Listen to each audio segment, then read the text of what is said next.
자, 안녕하세요. 4월 12일 매식경 시작하도록 하겠습니다. 자, 발음이 안 되네요. 자, 이번 한 주도 우리 모두 화이팅! 화이팅 하시고, 자소서 부지런히, 인적성, 필기 시험 준비 꾸준히, 면접 준비 미리미리, 이렇게 패턴을 잡아 나갔으면 좋겠습니다. 자, 오늘 첫 기사예요. 카드사 빅데이터 팝니다. 돈 되는 미래, 먹거리로 급부상했대요. 한번 볼까요? 무슨 내용인지. 신용카드사들이 데이터 경제에서 새로운 성장 돌파구를 찾고 있대요. 그런가요? 그렇죠. 데이터 중개 플랫폼인 금융 데이터 거래소에서 거래된 상위 11개 상품 중에 7개가 카드사들이 유료 또는 무료로 제공한 데이터였던 것으로 나타났다. 그러니까 이 데이터가 굉장히 지금 뭐 중요하다 하는데 말로만 중요한 게 아니라 진짜 지금 중요하고 그 안에서 신용카드사들이 굉장히 집중한 것을 우리가 볼 수 있어요. 그러니까 지금 이런 것들을 보면서 단순하게 금융권을 취업하겠다고 생각하는 사람들은 하나의 산업을 더 관심이 가지면 좀 좋다는 거죠. 어차피 금융권에 지원할 친구들이야 같은 산업이지만 카드사들은 굉장히 쓰기 좀 난해하거든요. 티오도 적고. 그렇기 때문에 내 머릿속에서 그냥 지워버리는 경향이 있는데 그럴 필요가 없다는 거예요. 관심을 가지세요. 왜? 카드사들도 계속해서 지금 발전하고 있고 여기 보시면은 이러한 것들이 굉장히 지금 중요한 시대이기 때문에 우리가 관심을 가질 필요가 있다는 거예요. 자, 각종 규제로 신용 판매와 대출이라는 전통 수익원이 위축되는 가운데, 그쵸? 지금 계속적으로 규제를 하고 있기 때문에 신용 판매와 대출이 어떻게 보면 잘 일어나지 않는 그러한 상황이잖아요. 그럼 그런 가운데 카드사들이 데이터 산업을 미래 먹거리로 보고 적극적으로 움직이고 있다는 평가가 나온대요. 그러니까 계속 이렇게 어떤 규제라든가 이슈에 따라서 변동성이 있으면 수익이 어떻게 되겠어요? 꾸준하지 않겠죠. 왜냐하면 정책이라든가 이런 거에 있어서 흔들림이 있으면 기업들도 기업을 운영하는 입장에서 굉장히 변동폭이 큰 거는 싫어할 거잖아요. 그러면 지금 시점에서 어떤 게 과연 우리의 수익을 좀 더 안정적으로 지속력 있게 조금 더 늘릴 수 있는 게 뭐냐? 카드사들은 뭐다? 데이터 산업을 지금 미래 먹거리를 보고 움직인다는 거예요. 자, 업종별 데이터 거래소 등록 상품을 보면은 카드사가 진짜 많네요. 이건 뭐 저도 이러한 숫자까지는 잘 몰랐는데 여기 보시면은 카드사가 굉장히 지금 많다는 게 나와요. 진짜 그렇네요. 근데 반면에, 은행은 훨씬 많은데도 불구하고 지금 적죠. 빅데이터 기업보다 더 많아요. 와. 그리고 증권사도 굉장히 적고, 컨설팅이 적고, 보험사도 완전 적고. 그러니까, 데이터 거래를 했을 때 지금 카드사들이 굉장히 우위가 되는구나. 이렇게 한번 보면 될 것 같고, 11일 금융 데이터 거래소에 따르면 이 거래소가 문을 연 지난해 5월부터 지난 8일까지 총 101개 기업이 624개 데이터를 등록했대요. 업종별로 보면은 8개 카드사가 이렇게 해서 압도적 1위다. 지난 11개월간 무료 데이터는 몇 건? 1650건. 뭐 생각보다 그런데 그렇게 많지 않은 거죠. 근데 지금이 거의 시작이기 때문에 굉장히 성장 가능성이 있을 것 같아요. 유료 데이터 거래 건수와 거래 금액은 45건과 11억이었다. 그래서 아무튼 이러한 것들 중에 카드사가 굉장히 지금 선두를 치고 간다는 거예요. 자, 무료 데이터 중에서도 신한카드, KB카드 등 카드사들 소비 데이터가 들어떴대요. 그러니까 카드사들이 우리는 오늘 이거 알아야 되겠죠. 그럼 카드사들이 데이터 사업에 왜 열을 올리냐? 가맹점 수수료 및 법정 최고금리 인하 규제 등으로 신용 판매와 카드론 등 전통 사업의 부진이 예상되기 때문에. 그러니까 이 말이 뭐냐? 카드사들이 여지껏 수익을 번 구조는 신용 판매라든가 카드론 이런 것들로 돈을 먹고 살고 이익을 챙겼는데 이런 정통 사업이 지금 부진하다 보니까 새로운 돌파구를 찾아야 되는데 그 돌파구가 데이터 사업이었다는 거죠. 이렇게 이해를 하면 될 것 같아요. 자, 카드사들은 다른 업종 기업과의 합종 연행을 통해 이거 오타 자체 데이터 플랫폼을 구축하는 데도 핵심 역할을 갖고 있대요. SK텔레콤과 코리아 크레딧 뷰로 그다음에 GS 리테일 등과 손잡은 신한카드는 국내 최초로 데이터 댐을 만드는 구성이다. 그러니까 지금 카드사들이 굉장히 많이 제휴를 많이 맺고 있고 제휴를 넘어서 동맹, 같이 서로 상생하는 이제 그런 것들을 만들고 있다는 거죠. 카드사들이 데이터 사업을 통해 얻은 가시적인 수익은 뭐예요? 아직 적어요. 하지만 왜 하냐? 앞으로의 발전 가능성, 성장 가능성, 미래를 보고 지금 한다는 거죠. 여기 나오잖아요. 발전 가능성은 이렇게 된다. 일부 기업들은 어떤 종류의 데이터를 구매했는지 외부에 알려지는 것을 꺼리는 경향이 있는 것으로 알려졌다. 자사가 기획 중인 신상품을 경쟁사가 유치할 수 있어서다. 따라서 플랫폼 등을 통하지 않고 장외에서 데이터 보유 기업과 직접 거래하는 수요도 지금 많다는 거죠. 그래서 한 금융권 관계자는 플랫폼이든 직접 거래 시장이든 데이터 거래 시장은 뭐다? 커질 수밖에 없다. 데이터. 저도 그런 것 같아요. 그래서 오늘 요 기사는 한 번씩은 다 보면은 괜찮을 것 같습니다.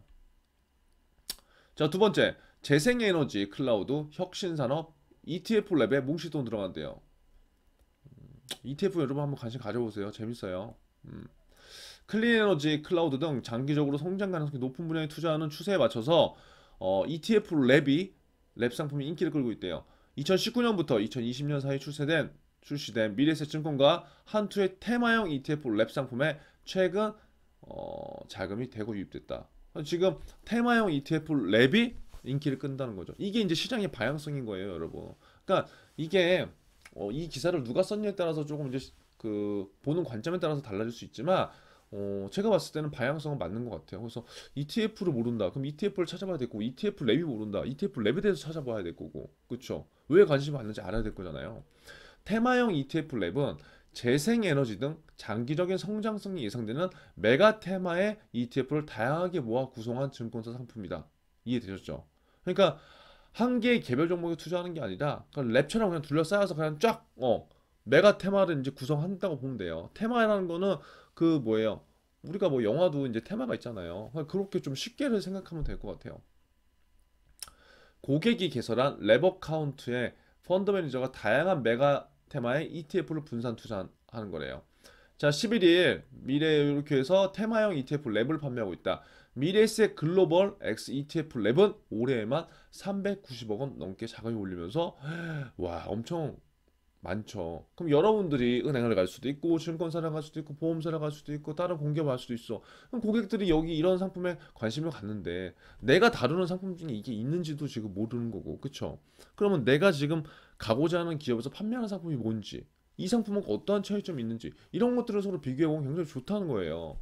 클린에너지, 클라우드, 디지털 헬스케어, 게임 등 장기적인 관점에서 성장 가능성이 높은 메가테마 15개와 관련한 ETF 분산 투자. 그러니까 성장 가능성이 높은 15개와 관련된 ETF 분산 투자. 괜찮잖아요. 그러니까 이런 것들을 그 개인들이 다 종목을 분석하고 하려면 힘들고 그게 맞는지 틀린지도 모르고 할 수 있는데 이런 것들이 이런 게 장점이 있다는 거죠. 그래서 테마형 ETF 랩은 전문가가 세상의 변화를 주도하는 유망 ETF로 선정해 주기 때문에 효율성과 분산 투자 효과가 누릴 수 있어서 사람들이 지금 많이 가입하고 있고, 또 뭐예요?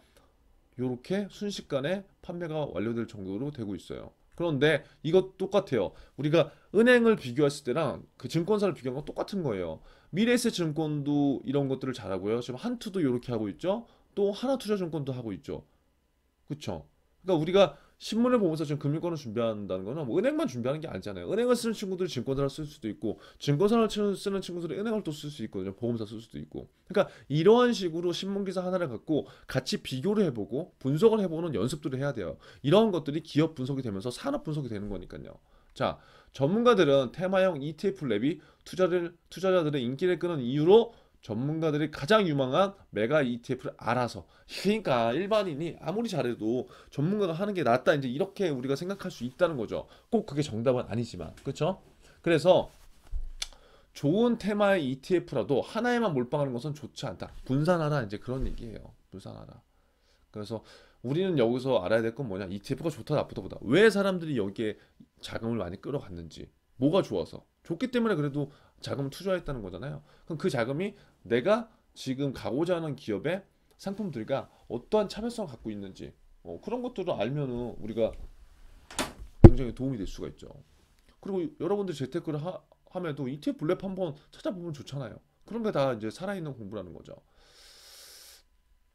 자, 농협 디지털 전환 가속, 중앙은행 및 계열사 인력 운용 전략 다시 잔대요. 와, 디지털 전환 시대를 맞아서 금융권의 체질 개선 노력이 이루어지고 가는데 농협 중앙회와 은행, 손보 등 계열사들을 대상으로 한 디지털 역량 강화 및 비대면 시대 대응하기 위한 인력 운용 전략이 마련된대요. 와, 그래서 아무튼 이거 한번 읽어보세요. 농협에서 계속 이런 것들을 하고 있는 것 같아요. 그러니까 왜냐면 제가 왜 이런 얘기를 하냐면 농협 얘기하면 굉장히 디지털하고 멀다고 생각하는 친구도 아직도 많아요. 근데 농협은행 여러분 유튜브 구독자 수 몇 명일 것 같아요. 한번 보세요. 이거 제가 지난번에도 얘기했지만, 그러니까 우리가 지금 알고 있는 것과 회사의 방향과는 다른 기업들이 굉장히 많아요. 그러니까 그런 편견을 우리 스스로 깨줘야 돼요. 그리고 지금 인력 운용 전략까지 다시 짠다는 거는 좀 뭔가 좀 더 빠르게 또 움직이고 싶다는 이제 그런 방향성일 수도 있거든요. 그래서 그러한 내용들을 여러분들이 조금씩 알아가면 도움이 될 수 있겠죠. 오늘은 그냥 은행 관련된 걸로 좀 갖고 왔어요. 자, 신한은행, 시중은행 최초 외국한 거래약정 비대면 서비스. 그러니까 이런 걸 여러분들 잘 봐야 돼요. 우리가 지원 동기랑 입사 포부 쓸 때 굉장히 고민인데 이러한 신문 기사를 내가 헤드라인을 어떻게 갖고 와서 이걸 어떻게 연결시키냐도 굉장히 중요해요. 물론 최초라고 해서 다 좋은 건 아니지만 외국한 거래약정 비대면 서비스가 그러면 여지껏 기존의 은행들은 한 번도 없었다는 거잖아요. 비대면이. 그럼 얘네는 했다는 거예요. 신한은행은. 그럼 왜 했을까? 어떠한 좋은 점이 있을까? 그 좋은 점이 신한은행한테는 어떠한 면이 좋을 것이고 고객들한테는 뭐가 좋을 것인가 그런 것들을 우리가 생각해 볼 수 있다는 거죠. 최초라고 하는 게 무조건 좋은 건 아니지만 우리가 어, 지원동기나 이런 것도 사실 쓸 말이 없기 때문에 이러한 기업의 이슈들을 뽑아서 내 걸로 만들어서 쓰는 것들이 아무래도 그 회사의 로열티를 보여주는데 조금은 우리가 도움이 될 수 있어요. 자, 봅시다. 신한은행은 수출입 거래 고객의 업무 편의성을 높이기 위해 왜 한 거예요? 수출입 거래하는 사람들이 많어. 그쵸? 그럼 그러한 고객들한테 업무의 편의성을 높이기 위해서 시중은행 최초로 외국환 거래 약정 비대면 체결 서비스를 시행했다는 거예요. 그냥 한 게 아니에요. 그냥 최초가 아니야. 아, 막 은행 거래를 하는 사람들이 많은데 은행 거래하는 사람들 중에 수출 거래하는 사람들이 굉장히 많어. 그럼 그런 사람들이 음, 왔다 갔다 하기도 힘들 거고, 그쵸? 그리고 뭔가 그런 것들을 처리하면서 굉장히 불필요하게 시간이라던가 요식행위 그런 것도 굉장히 많을 거예요. 그러면 그 고객 입장에서 신한은행은 먼저 생각해 봤다는 거죠. 아, 이러한 고객들, 우리가 지원하고 있는, 우리가 같이 거래를 하는 이러한 중소기업이나 수출 거래 기업들이 조금 더 시간이나 이런 것들 비효율성을 우리가 조금 더 그들의 입장에서 생각을 해준다면 그들이 일을 하는데 수출이 잘 되면 어떻게 되는 거예요? 그 회사도 좋지만 그 회사가 거래하는 신한은행도 좋을 거고 그 지역에서 만약에 수출이 잘 된다. 그럼 지역 경제를 살리고 그 수출 기업이 커진다. 그러면 한국 경제를 살릴 수 있다는 거죠. 궁극적으로. 그러면 이러한 것으로 생각하면 단순하게 그냥 외국한 거래약정 비대면 체결 서비스 최초로 했네라고 끝이 아니라 상대방의 입장을 생각해서 그들의 경제 기반을 만들어주고 그것들이 결국 우리 기업의 이익이 되고 우리 기업이 이익이 된다는 건그 우리와 거래하는 그 고객도 같이 성장하고 경제가 성장해서 나라까지 성장할 수 있다. 이제 이런 뜻으로 우리가 볼 수 있다는 거예요. 자, 외국환 거래 약정은 수입업체의 수입 신용장 발행 업무, 수출업체의 수출 신용장 매입 업무 등 수출 거래를 위해 체결하는 계약 중 첫 번째 절차래요. 저도 이건 몰라요, 사실. 그런데 그냥 이것들을 읽으면서 아, 이게 왜 필요한지는 우리가 알아야 되기 때문에 제가 같이 하는 거예요. 그러면 여러분들이 입사 포부를 쓸 때도 입행호 포부를 예를 들어 쓸 때도 할 말이 없다. 그러면 이거를 내가 기사에서 보고 이거를 예를 들어서 수출 수입 무역에 대해서 공부하는 학생들도 있어. 그럼 이게 왜 중요한지 알 거잖아요. 왜 중요한지. 그러면 이런 것에 대해서 우리가 입사 포부나 지원 동기를 쓰는 하나의 방법이 또 될 수 있다는 거예요. 신문 기사를 활용해서. 자, 기존에는 수출입 거래 고객이 필요 서류를 지참해서 약정 업무를 은행 영업점에서만 해야 됐어. 하지만 이번에는 어떻게 돼요? 간소화된 소주로 영업점 방문 없이 가능하다는 거예요. 얼마나 편하겠어요. 그래서 신한은행 관계자는 이번 서비스를 통해 수출입 업무 관련 프로세스 비대면화에 한 걸음 더 나아갔고 고객 중심 디지털 은행의 지위를 확고해야겠다. 이러한 의도가 숨겨져 있는 거라고요. 이러한 이슈들을 우리가 잘 정리를 해놓는 거예요. 어디에? 노트에. 그게 여러분들의 산업 분석이 되면서 기업 분석이 될 수 있는 부분입니다. 자, 마지막 기자. 마지막 기사요. 자, 이건 우리은행 얘기예요. 갖고 와봤어요. 똑같은 지금 이슈들이 많은데 여러분들은 신한은행에 가도 되고요. 우리은행에 가도 돼요. 기업은행 가도 돼요. 안 그래요? 아니라고 하는 사람은 그 기업에 대해서 정말 철저하게 준비해야 되고요. 근데 내가 진짜 철저하게 준비했다고 하더라도 떨어질 수 있거든요. 그러면 우리는 시중은행 6개 다, 그 다음 증권사도 다, 보험사도 다, 공기업도 다, 다 어떻게 가야지. 그러면 방향성을 안다는 건 그 산업의 방향성을 안다는 건 내가 여기 A라는 기업에 떨어져도 B라는 기업에 쓸 수 있는 힘을 가진다는 거예요. 그래서 방향성이 중요한 거예요. 자, 이번에 의류은행을 얘기해 볼게요. 스타트업 개발한 기업 분석 플랫폼을 도입했대요. 와, 이것도 대단한 거 아니에요? 스타트업 개발한? 한번 볼게요. 우리 금융주주가 스타트업 협력 프로그램 디노램에 참여하고 있는 업체에서 개발한 빅데이터 기반 기업 분석 플랫폼을 도입한다고 밝혔대요. 이건 뭐냐? 국내 기업의 개별 정보를 표본 조사 및 분석을 통해 개별 기업에 대한 정형, 비정형 데이터를 자동으로 이렇게 해주는 거래요. 와, 그럼 기존 재무 자료 중심의 기업조회 서비스와 달리 기업의 사업, 기술, 조직, 인증, 하여튼 전체적인 것들을 종합 분석해서 제공해 주는 거야. 그럼 만약에 이게 우리은행에서 이런 게 있다 그러면 뭐가 좋아요? 맞춤형 컨설팅을 제대로 할 수 있잖아요. 개인들만 뭐 재무 상담이나 뭐 상품 컨설팅만 해주는 게 아니라 기업들이 어떻게 보면 할 게 굉장히 더 많죠. 근데 그것들을 그냥 내가 혼자 아는 것만 해주느냐, 아니면 이런 시스템에서 기업의 사업이라든가 기술, 그다음에 조직적인 부분, 인증, 투자, 그다음에 재무적, 비재무적 이런 것들이 다 자료가 나와. 그럼 그걸 보고 내가 좀 정확하게 우리가 해줄 수 있냐? 그럼 후자가 훨씬 더 나은 거죠. 안 그래요? 그래서 기업 데이터가 실시간으로 반영돼서 거래 기업의 성과 관리와 잠재 기업 고객 발굴에도 적용이 가능하다. 그러면 이거 굉장히 좋은 거죠. 우리은행 입장에서는 기업의 입장에서 조금 더 생각할 수 있잖아요. 안 그런가요?